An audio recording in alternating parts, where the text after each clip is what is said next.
बिस्मिल्लाहिर्रहमानिर्रहीम, अस्सलाम वालेकुम। मैं हूं बिशारत राजा। मेरे साथ मौजूद हैं असद तूर साहब। असद तूर साहब वो साफ़ी हैं जो बगैर लिगी लपटी के रखते हैं, और बहुत सारे साफ़ी यहाँ पर जब उनसे सवाल किया जाए तो वो तुर्रा दे जाते हैं। शायद उनकी अपनी बहुत सारी मसलतें होंगी जिसकी वजह से वो तुर्रा दे जाते हैं, लेकिन आज असद तूर साहब आपके साथ मौजूद है और यकीनन आपके जहनों में वो तमाम सवालात जो मौजूद होंगे हम असद तूर साहब के सामने रखते हैं, और जो जवाब ये देंगे यकीनन जिससे आपकी तशनगी होगी। बहुत शुक्रिया असद तूर साहब।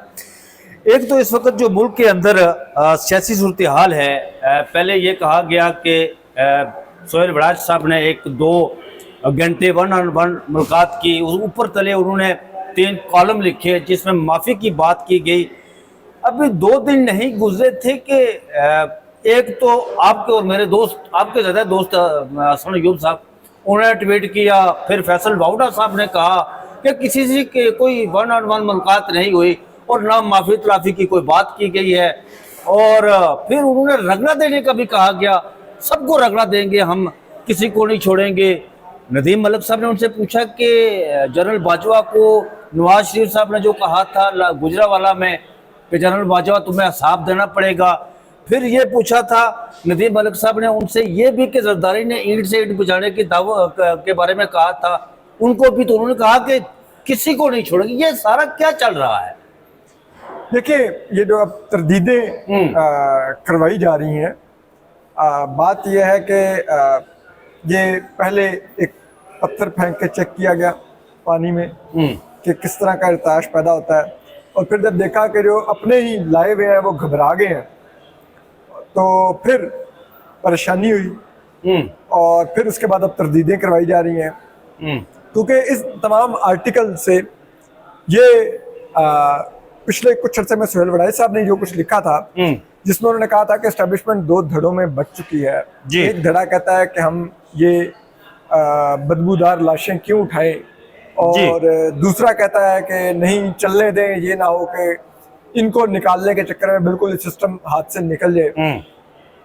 तो उनको ये महसूस हुआ कि शायद चीफ भी ये सोचते हैं कि अगर इमरान खान एक निक्की जी, हाँ यानी कि निक्की जी माफ़ी मांग ले तो ये है कि इदारे को भी फेस सेविंग मिल जाएगी, और ये जो ला के बिठाए हुए हैं फॉर्म 47 की, जिनको हमने लास्टिक की शलवारें पहनाई हुई हैं, उनसे भी जान छूट जाएगी। क्योंकि सबसे बड़ा जो इस सिस्टम पर क्वेश्चन है वो लेजिटिमेसी का क्वेश्चन है, जो इस सिस्टम के पास नहीं है। तो ये कुछ चीज़ें हैं, और शायद इस हुकूमत को ये एहसास भी दिलाया जा रहा है कि आपसे जो आने वाले दिनों में काम लेने हैं आप उनकी तैयारी कीजिए, वरना फिर हमारे पास आपसे जान छुड़वाने के भी तरीके मौजूद हैं। लेकिन असद तूर साहब, ये जो उन्होंने एक तो माफ़ी तलाफ़ी, अच्छा कल के कॉलम में उन्होंने ये लिखा, उन्होंने 3 ऑप्शन दिए, या भुट्टो के रास्ते पर चलने वाला ऑप्शन, मोहतरमा बेनज़ीर भुट्टो के वाले ऑप्शन पर मसलत के तहत सियासत करना। ये 3 ऑप्शन क्या इमरान खान साहब को थ्रेट से इस हवाले से दी गई, या क्या किया गया सारा इस मामले में? देखिए, सोहेल वड़ाई साहब जो तारीखी हवाले देकर जो कह रहे हैं, माजरत के साथ पाकिस्तानी जो पॉलिटिक्स है उसमें एक बहुत बड़ा फैक्टर है जिसने पाकिस्तानी पॉलिटिक्स का आप कह सकते हैं कि एक हैयत तब्दील कर दी है। पहला, अब पाकिस्तान की 60% से ज़्यादा आबादी यूथ है, ठीक है, और ये जो यूथ है ये ओवरवेलमिंगली पीटीआई के पीछे खड़ी है। तो वो जुल्फ़िकार अली भुट्टो वाला ऑप्शन यहाँ पर एक्सरसाइज नहीं हो सकता। दूसरा, ये जो 8 फरवरी का इलेक्शन था, इसमें इमरान खान साहब ने एस्टेब्लिशमेंट का एक बहुत बड़ा हथियार, इलेक्टेबल्स जो थे वो भी तबाह कर दिया। तो पाकिस्तान की पॉलिटिक्स जिसे कहते हैं ना, आप कह सकते हैं कि वो उस पुराने एक रवायती उससे निकलकर एक नई जगह पर खड़ी है, जिसको सोहेल वड़ाई साहब जैसे जो तज्जियाकार हैं वो नहीं पिक कर पा रहे, और वो एस्टेब्लिशमेंट के पैगामात पुरानी मिसालों की धमकियों के साथ दे रहे हैं कि आपका भुट्टा जैसा भी इंजाम हो सकता है, आपके साथ ये भी हो सकता है, आप जेल से नहीं निकलेंगे। ये तो मैं भी कहता हूं कि इमरान खान साहब, जब तक ये निज़ाम मौजूद है, एस्टेब्लिशमेंट का ये किरदार मौजूद है, इमरान खान साहब जेल से बाहर नहीं आएंगे। लेकिन क्या ये लोग, वो जो सोहेल वड़ाई साहब 5-5, 10-10 साल के मंसूबे हर आर्मी चीफ को बांटते रहते हैं, वो इस दफ़ा भी बांट तो रहे हैं, लेकिन क्या वो 5-10 साल चलेंगे? तो आपको ये देखना होगा कि आपके पिछले जो फौजी मनसूबा साजों की जो ख्वाहिशें थी वो कैसे नीचे आई। अयूब खान 11 साल, ज़िया 11 साल, मुशर्रफ 9 साल, बाजवा 6 साल, यानी 6 साल। यानी 6 साल, तो वो नीचे आते जा रहे हैं। तो अभी भी अगर किसी को लग रहा है 10 साल, तो ख्वाहिशें जरूर बयान कर लें, लेकिन वो है नहीं, असद तूर साहब आपने बात की यहाँ पर 10 साल मनसूबे की। देखे 26वीं आईनी तरमीम करके आपने अदलिया पर कंट्रोल हासिल कर लिया। आपके बकौल 47 के अलस्तकशुदा शवारे पहने आपके यहाँ पर वो लोग बिठाए गए। SIFC के तहत आपने कहा जी कि हम 6 माह या साल में गिलगित बल्तिस्तान से कराची तक और कराची कोयटा से लाहौर तक सैलाब ज़र होगा। मैं ज़र का लफ्ज़ इस्तेमाल कर रहा हूँ। 6 माह आप इंतज़ार करें। अब कौम को रेकुडेक के पीछे लगाया गया कि पहले 1 साल में $2 अरब होगा, बतदरीज ये बढ़ता जाएगा। सब कुछ करने के बावजूद क्यों आपको लग रहा है कि ये मामलात उस तरफ नहीं जा रहे जिस तरह होने चाहिए थे? देखिए, जो तरक्की पजीर कौमें होती हैं और उनके जो निकम्मे हुक्मरान होते हैं, वो हमेशा उनको एक ट्रक की बत्ती के पीछे लगा के रखते हैं कि बस ठीक है, आपको कुछ नहीं आता, होता हमसे भी कुछ नहीं, लेकिन अब मेरे ख्याल में खुदा हमारे पर मनोसल्ला उतारेगा। ठीक है, हर दौर में कोई कहता है समुंदर से गैस निकल रही है, कोई अभी रिकोडिक से निकाल रहा है, नून लीग ने जिसे कहते हैं चनियोट के मुकाम से लोहे के बड़े जखायर, वो तो भुट्टो साहब ने भी तेल निकाला था, असेंबली में लेकर गए थे। तो ये सब निकालते रहते हैं, होता नहीं है मटेरियलाइज। और आप अभी भी देख लीजिएगा, ये मटेरियलाइज नहीं होगा। ये सब आपको टाइम बाय किया जा रहा है। आप बताइए ना, हमें कहा नहीं गया था आज से 1.5-2 साल पहले कि $25 अरब की सरमायाकारी आ रही है अरब ममालिक से? जी, कहाँ पे गई वो सरमायाकारी? हम पिछले 3 साल से MOU पे MOU साइन किए जा रहे हैं। यकीन करें, वो सारे MOUs अगर आप रद्दी की टोकरी में बेचे ना, तो तकरीबन $1 अरब उनसे जनरेट हो जाएगा, रद्दी से। ठीक है, कोई MOU मटेरियलाइज हुआ? क्या हुआ है अभी तक? तो ये सब कुछ एक नजर का धोखा है। असल काम कुछ और लिया जाना है। अब सारी चीजें उस तरफ बढ़नी है और कुछ भी नहीं है। सारा कभी किसी को डराया जाता है कि तुम्हें सदारत से फारिग कर देंगे, कभी हुकूमत को डराया जाता है कि तुम्हें घर भेज के इमरान खान से माफी मंगवा के उसको ले आएंगे। इमरान खान को ज़्यादा डराया जाता है कि भुट्टो वाला इंजाम होगा, तुम्हारी फांसी लगेगी। ठीक है, ये सब एक पूरा एक माहौल क्रिएट किया जा रहा है और इस माहौल से जो नताइज हासिल करने हैं वो कुछ और है। 27th अमेंडमेंट आइन में जो कॉन्स्टिट्यूशन है आपका, उसके हवाले से बाज़ इस्लामाबाद के हलकों में सुनाई दी जा रही है। एक यहाँ पर थ्योरी ये भी चल रही है असदपुर साहब कि बावर्दी सदर के हवाले से और मोहसिन नकवी साहब को इजाज़त बनाने के हवाले से ये सारा सिस्टम चल रहा है। क्या आपको ये होता हुआ दिखाई दे रहा है? देखिए, जो मौजूदा हुकूमत है, इसके लोगों को बुला के बताया जा रहा है कि भाई देखो, मैंडेट आपका नहीं था, हमने आपको फॉर्म 47 की इलास्टिक की शलवारें पहनाई। आप मेजॉरिटी में नहीं थे, हमने आपकी हुकूमत फिर भी मनवाई। आपको हमने 2/3 मेजॉरिटी भी अब दिलवा दी। ठीक है, सुप्रीम कोर्ट और अदलिया हमने ख़त्म कर दी। सब इदारे हमारे हाथ में हैं और ये सब कुछ करके हमने ला के आपको बिठाया। तो अब आपने हमें डिलीवर करना है। वो मुल्क को डिलीवर करने की बात नहीं। अच्छा, हाँ, हमें डिलीवर करना है क्योंकि हमने आपको मैंडेट दिया। हमने आपको 2/3 मेजॉरिटी अरेंज करके दी है। 25 करोड़ को डिलीवर कर रहा हूं। जी, क्योंकि देखें, इस हुकूमत के पास तो सिंगल लार्जेस्ट मेजॉरिटी भी नहीं थी। ठीक है, इनको 2/3 उन्होंने करके दिया। तो अब वो कह रहे हैं कि अब आपने 27वीं आईनी तरमीम रिवर्स करनी है, NFC बदलना है, 18वीं आईनी तरमीम रिवर्स करनी है। सॉरी जी, 18वीं आईनी तरमीम रिवर्स करनी है, NFC रिवर्स करना है। क्यों? क्योंकि देखिए, ये 2013-14 से ये डिबेट चल रही है। ठीक है, यहाँ पर आर्टिकल्स लिखवाए जा रहे हैं कि ये एनएफसी जो सूबों को वसाइल दे दिए गए 18वीं तरमीम के बाद, तो उसके बाद वफाक के पास पैसा कम हो गया, वो पैसा तो सारा का सारा वो कर्जों की अदायगी में खर्च हो जाता है, तो फौज के लिए जो बजट है वो बचता नहीं है। इसहाक डार साहब के साथ क्या लड़ाई थी? उन्होंने तो एक प्रेस कॉन्फ्रेंस में कह भी दिया था कि हमें दिफा का एहसास है कि दिफा के लिए कितना पैसा चाहिए, लेकिन मैंने मुल्क की तरक्याती बजट भी देखना है। ठीक है, तो फिर वो आपको पता है किस तरह पसीने पूछते स्पेशल तैयारी में मुल्क से फरार हुए थे। जी जी। ठीक है, तो वो डिबेट पुरानी है, क्योंकि अब हमारी फौज की जरूरियात और ख्वाहिशात बहुत बड़ी हैं। वो ये आप जो 2200-2300 करोड़ आवाम से भी ज्यादा ख्वाहिशात है। Of course. अच्छा, पिछले 75 साल से 25 करोड़ आवाम का डेवलपमेंट बजट क्या है और आपका दिफाई बजट क्या है? आपका हमेशा दिफाई बजट आपके डेवलपमेंट बजट से बड़ा होता है। अभी कितना है? तकरीबन 2500 अरब रुपए के करीब है जी। आपका डेवलपमेंट बजट क्या है? 1000 अरब रुपए। 6 लाख के लिए देखें कितना और 25 करोड़ के लिए कितना। तो वो फिर पूरा करने के लिए आपको सूबों के उसके ऊपर कट लगाना है, पैसे शेयर वापस सूबों से लेकर वफाक में लाना है। तो फिर उसके लिए जाहिर बात है चीजें रिवर्स होनी है, और उसी के लिए ये पूरा का पूरा एक निज़ाम रिग करके एक इस किस्म की पार्लियामेंट लाई गई है, जिसमें लोग विल ऑफ द पीपल की नहीं, will of a certain institution की नुमाइंदगी कर रहे हैं। तो फिर वो उस इंस्टीट्यूशन को सर्व करेंगे। तो वो सब उनको बताया जा रहा है, और वो आप देखेंगे कि आने वाले दिनों में होगा। सुना पीपल्स पार्टी थोड़ी बहुत वो कर रही है रेजिस्ट, क्योंकि पीपल्स पार्टी के पास आपको पता है वो खड़े रह सकेंगे? ऑफ कोर्स नहीं।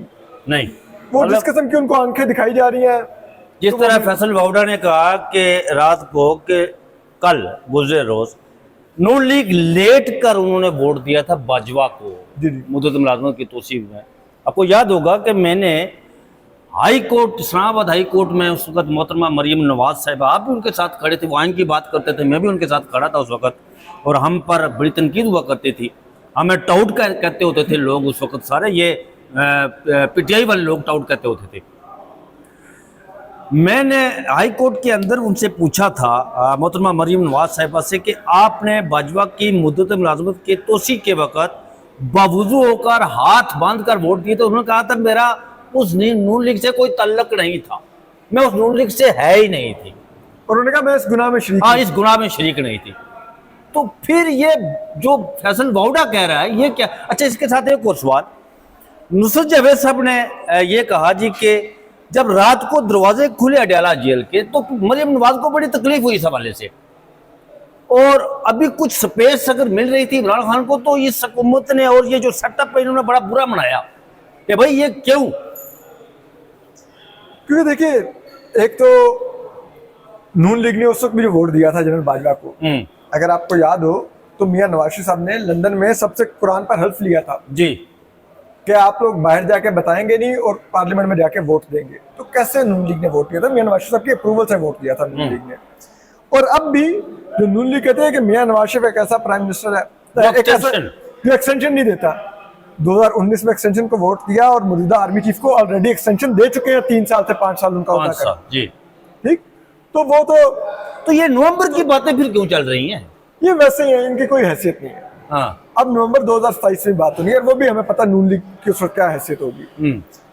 दूसरी बात जहां तक रह गई कि स्पेस मिलने की, क्योंकि जाहिर बात है जो मौजूदा सेटअप है, इसने फॉर्म 47 की लास्टिक की शलवारें पहनी ही इस शर्त पर थी कि आप बेफिक्र होकर जाइए, प्राइम मिनिस्टर ऑफिस में बैठिए, इमरान खान जेल में रहेगा, आपको कोई खतरा नहीं। तो वो जब भी जरा देखते हैं कि इमरान रिलैक्स हो रहा है और शायद पीटीआई को थोड़े परपुर्जे निकाल सकती है, तो वो घबरा जाते हैं। क्योंकि जब आपके पास अपना मैंडेट नहीं होता, आपके पास लेजिटिमेसी नहीं होती, आपके पास इज्जत नहीं होती, आपके पास इख्तियार नहीं होता, और सबसे बड़े आपके पास जो नेमत है कि आप में गैरत भी नहीं होती, तो फिर आप घबराते हैं छोटी छोटी चीजों से। और मौजूदा निज़ाम का मसला ये है कि ये पूरा का पूरा निज़ाम इस्टेब्लिशमेंट से लेके हुकूमत तक सब बुज़दिलों पर मुश्तमिल है। अच्छा, ये एक छोटी छोटी चीज से डरते हैं कि अदलिया को बंद कर दो, फलां जगह को बंद कर दो, फलां इदारा बना दो, ये सीज कर दो, फलां को उठा लो, फलां के साथ ये कर दो, क्योंकि इनको होता है कि कहीं एक भी जगह से जरा सी चिंगारी बाहर निकल आई तो हम तो खड़े होने के काबिल ही नहीं है। तो ऐसे खौफजदा निज़ाम में जरा सी भी अगर किसी को ये शायबा भी जाएगा कि कोई बिशारत राजा साहब को छोटी सी रिलैक्सेशन दे रहा है तो मेरी जान निकल जाएगी कि ये कुछ हो जाएगा, तो ये वो डरे हुए लोग हैं सारे कि जरा जरा सी जिसे कहते हैं ना वो हवा चलने पर भी घबरा जाते हैं। नाज़रीन, असद तूर साहब हमारे साथ मौजूद है। अगला सवाल हम इन पर ये दागते हैं, असद तूर साहब, India is shining car, Pakistan is dumper truck, ये आपका वजीर दाखिला कह रहा है, वजीर दाखिला, और उन्होंने ऑन द रिकॉर्ड ये बात की टीवी पर कि वो फील्ड मार्शल ने एग्जाम्पल दी, सऊदी कोई बैठे हुए थे, तो अफगानिस्तान तो फिर बहुत बड़ा डंपर ट्रक हुआ ना। मैं आपको एक बात कहूं, मुझे नहीं पता कि आर्मी चीफ ने किस कॉन्टेक्स्ट में ये बात कही, हाँ, लेकिन मुझे इतना जरूर याद पड़ता है कि अमेरिका पर जब 9/11 के हमले हुए और उसके बाद जब अमेरिका ने अफगानिस्तान पर हमला किया तो अफगानिस्तान में तालिबान और अलकायदा वगैरह को भी ये लगता था कि हमारे पास तो खोने के लिए कुछ नहीं है। हाँ जी, ठीक, और अमेरिका के पास खोने के लिए बहुत है। तो माजरत के साथ ये हमारी पुरानी सोच है, हमें लगता है कि हम तो हमारे हाथ में कुछ नहीं तो हम तो सब कुछ स्टेक पे लगा सकते हैं। भाई खुदा का खौफ करें, हम लोग कब तक डंपर ही बने रहेंगे और इस चीज पर नाजा रहेंगे कि हम तो डंपर हैं।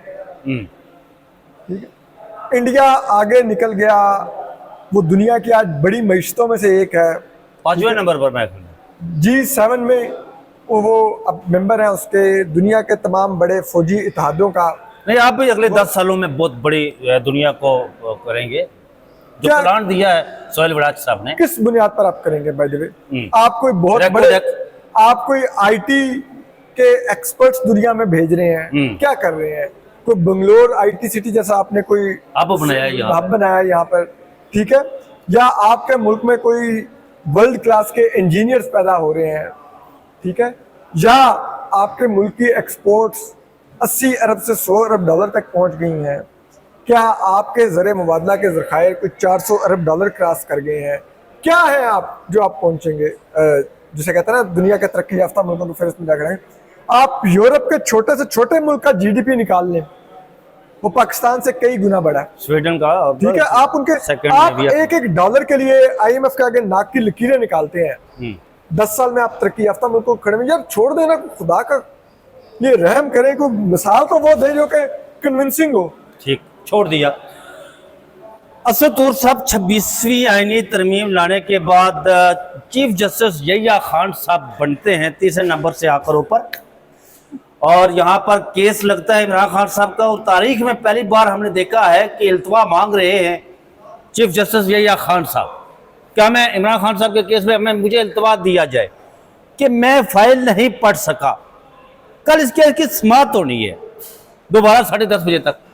क्या लग रहा है आपका चीफ जस्टिस के ट्रैक रिकॉर्ड को देखते हुए कि वो क्या करेंगे? यार पहले तो मुझे ये बताइए राज साहब, हफ्ते के दिन से डॉक्यूमेंट्स फाइल हुए हैं जी, आज मंगल का रोज है, 4 दिन में आपके पास फाइल पढ़ने का टाइम नहीं था, आप क्या कर रहे थे? पोलो खेलने आप चले जाते हैं, ठीक है, आप हर इधर उधर कोई टुच्चा भी हो ना, वो सुप्रीम कोर्ट में घुसा है, आप उससे मुलाकात करके घंटा घंटा उसका तस्वीरें अपनी लगा रहे होते हैं। यार आप चीफ जस्टिस हैं या आप सड़क पे खड़े हुए कोई आम शख्स हैं जो जगह जगह पे अपनी सेल्फियां लेके लगाता रहता है? तो आप अपने जिस काम के लिए आपको 25-28 लाख तनख्वाह दे रहे हैं, आप वो काम भी नहीं करते। फाइल नहीं पड़ी हुई एक शख्स का, 3 हफ्ते हो गए केस लटकता आ रहा है, तीसरी एडजमेंट आपने कर दी है, वो शख्स 2 साल से जेल में। छोड़िए यार, चालान तक पेश नहीं हुआ, साबिक प्राइम मिनिस्टर छोड़े यार, नहीं मैटर करता, शहरी तो है ना पाकिस्तान, शहरी है। आइन क्या उसको शफाफ ट्रायल का हक नहीं देता? आइन क्या उसको गारंटी नहीं देता कि आपकी फ्रीडम ऑफ मूवमेंट और लिबर्टी, वो आइन आपको गारंटी नहीं देता? वो सब कुछ सल्ब हुए हैं 2 साल से, और चीफ जस्टिस कह रहा है मैंने फाइल नहीं पढ़ी। वो काम में मसरूफ है ना। पता नहीं क्या पोलो ही खेलते रहते हैं, और कोई नहीं, अपने घोड़े जस्टिस को ही फाइल पढ़ा देते यार। नहीं ये तो देखिए ना, ये जो सामने बन रहा है चीफ जस्टिस, ये तो काम, ये सारा काम करवा रहे हैं। आजकल बारिशें भी हैं तो मतलब इधर के ठेकेदार लगे हुए हैं वो, हाँ। ये सामने बनवाने लग गए हैं इमारत। काजी फाज साहब वो इधर कब्रिस्तान बनवाने लग गया, ठीक है, ये यहाँ पे ये बनवाने लग गए हैं, ठीक है, आके इधर वॉशरूमों के मुस्लिम शावर ठीक करवा रहे नहीं होते हैं। नहीं, मैकेनिक कमेटी का इजलास हुआ, उसमें उन्होंने एक लाए अमल दिया कि हमने आए जो कानून के मुताबिक फैसला नहीं करना है, हमने इस मैकेनिक कमेटी के तहत फैसला कर रहे हैं। ये तो काम है ना जी। तो फिर यही करने यार, हाँ। कंट्रैक्टर लग गए, चीफ जस्टिस वैसे लग गए। तो नाज़रीन, ये असद तूर साहब ने वो तमाम सवालात के जवाब दिए। आपकी कोई तशनगी मुझे यकीन है बाकी नहीं रहेगी। मैं इनका शुक्रिया अदा करता हूँ। बड़ी काफ़ी टाइम के बाद ये आज सुप्रीम कोर्ट ऑफ पाकिस्तान में आए थे, तो मैंने पकड़ लिया कि आज मैं आपको जाने नहीं दूंगा। बहुत शुक्रिया असद तूर साहब, मुझे और असद तूर साहब को इजाज़त दीजिए। अपना बहुत सा ख्याल रखिएगा। अल्लाह हाफिज़।